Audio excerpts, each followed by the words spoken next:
আপনি ফেসবুকে দীর্ঘদিন ধরে কাজ করছেন, কিন্তু ফেসবুকে আপনি প্লে স্টোরে গিয়ে প্রতিদিন আপনি আপডেট দিচ্ছেন। এভাবে ম্যানুয়ালি কিন্তু আপনাকে আর আপডেট দিতে হবে না। ফেসবুক নিজে থেকে নিত্য নতুন যে ফিচার্সগুলো রয়েছে সেগুলো হচ্ছে আপডেট করে আপনাকে দিয়ে দিবে।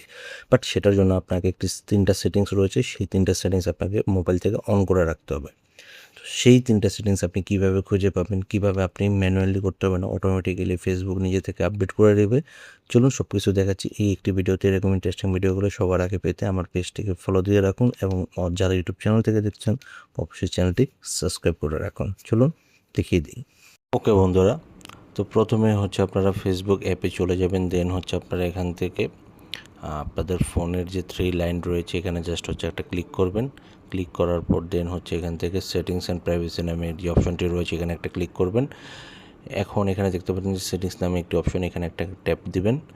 দেন হচ্ছে এখানে আসবে, আপনারা এখান থেকে একটু স্ক্রল করে আপনাকে একটু নিচে যেতে হবে। দেন হচ্ছে আপনি পেয়ে যাবেন এখানে মিডিয়া, এটাতে জাস্ট হচ্ছে একটা ট্যাপ দিবেন।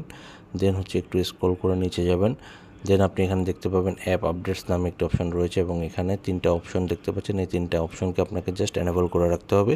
ব্যাস হয়ে গেল আপনার। এখন থেকে আর ফেসবুকে যত নিত্য নতুন ফিচার্সগুলো রয়েছে সবার আগে আপনার এখানে পৌঁছে যাবে।